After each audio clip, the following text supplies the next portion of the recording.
ಇಂದೇ ಡೌನ್ಲೋಡ್ ಮಾಡಿ ಮತ್ತು ನಿಮ್ಮ ನೆಚ್ಚಿನ ಶೋಗಳನ್ನು ಆನಂದಿಸಿ.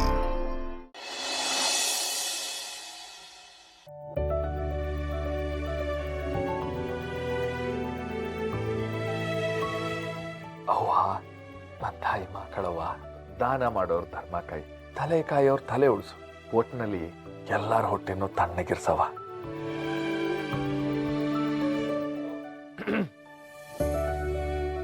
ಓಹೋ ಬರವಾ? ಓಹ್, ಏನು ದೇವಿ ಪುತ್ರರು ಬೆಳಿಗ್ಗೆ ಬೆಳಿಗ್ಗೆ ಬೋ ಖುಷಿಯಾಗಿದ್ದೀರಿ. ಓ, ಏನ್ ನಮ್ಮನೆ ದೊಡ್ಡ ಯಜಮಾನ್ರು ಮಗ ಖುಷಿಯಾಗಿರೋದ್ ನೋಡಿ ಹೊಟ್ಟೆ ಹೊರ್ಕೊತಿದಾರೆ. ಅಯ್ಯೋ ಶಿವ್ರೆ, ನಾನ್ ಯಾಕೆ ಹೊಟ್ಟೆ ಹೊರ್ಕೊಳ್ಳಿ?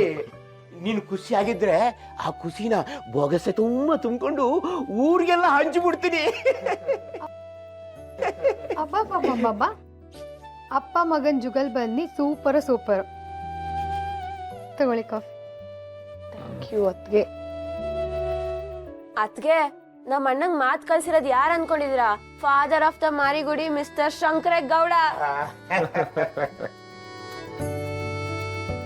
ಅಪ್ಪಯ್ಯ, ನೀನ್ ಇಷ್ಟೊಂದು ಖುಷಿಯಾಗಿ ನಮ್ಮ ಹತ್ರ ಮಾತಾಡ್ತೀಯ ಅಂತ ನಾನು ಅನ್ಕೊಂಡೇ ಇರ್ಲಿಲ್ಲ. ಒಂದ್ ಕಾಲದಾಗೆ ಸಂಕ್ರಣ್ಣನ ಮನೆ ಎಲ್ಲಿ ತೋರಿಸಿ ಅಂದ್ರೆ ಜನ ಸೀದಾ ಬಾರಿಗೆ ಕರ್ಕೊಂಡು ಹೋಗ್ಬಿಡೋರು. ಅಂತದ್ರಾಗೆ ಇವತ್ತು ನಮ್ಮ ಪಾರುವಿಂದ ನಮ್ಮ ಅಪ್ಪಯ್ಯ ಎಣ್ಣೆ ಎಲ್ಲ ಬಿಟ್ಬಿಟ್ಟು ಒಳ್ಳೆ ಮಗಿನಂಗಾಗವನೆ. ಕತ್ಗೊಂದು ಈ ನಿಪ್ಪಲ್ ಬಾಟ್ಲ್ ಹಾಕ್ಬಿಟ್ಟು ಕೈಗೊಂದು ಖರ್ಚಿಪ್ ಕೊಟ್ಬಿಟ್ರೆ ಟೇಟ್ ಮಗಿನೇ. ಅಲ್ಲ, ಎಲ್ರು ಖುಷಿಯಾಗಿ ನಗ್ತವ್ರೆ. ಹಂಗಾಗಿ ಎಲ್ರಿಗೊಂದು ವಿಷಯ ಹೇಳ್ತೀನಿ ನಾನು. ರತ್ನವ, ನಿಂತವ ಈಗ ಮಾತಾಡ್ಬೋದಾ? ಯಾಕೆ ಮಾವ ಹಿಂಗೆ ಕೇಳ್ತಿದ್ಯಾ? ಆಮ್ಯಾಗ ರೇಗಿಗ್ಬಿಟ್ಟು ತಲೆ ಮ್ಯಾಕೆನ ತೆಗ್ದಾಕ್ಬಿಟ್ರೆ ನಮ್ ಟೀಚರ್ ಅವನು ನಗ್ತವ್ರೆ ಅಂದ್ಮ್ಯಾಕೆ ಈ ವಿಷಯನ ಈಗ ಹೇಳ್ಬೋದು. ಒತ್ತಾರನೆ ಜೋಯಿಸರು ಸಿಕ್ಕಿದ್ರು. ಅವ್ರು ಹೇಳಿದ್ರು, ನಮ್ ರತ್ನವಂಗೆ ಕಂಕಣ ಬಲ ಕೂಡ್ ಬಂದೈತಂತೆ.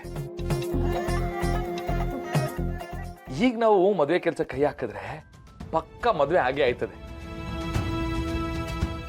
ಅದಕ್ಕೆ ನಮ್ ರತ್ನವನ್ನ ನಮ್ ಪರ್ಸುಗೆ ಕೊಡೋಣ ಅಂತ ಯೋಚನೆ ಮಾಡಿ.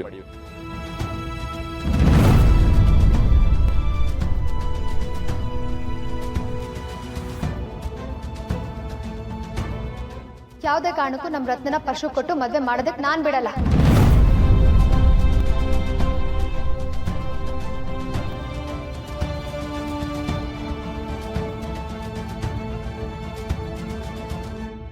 ನಮ್ಮ ಮನೆ ದೀಪ ಅಣ್ಣಯ್ಯ, ನಮ್ಮೊಡಲ ಜೀವ.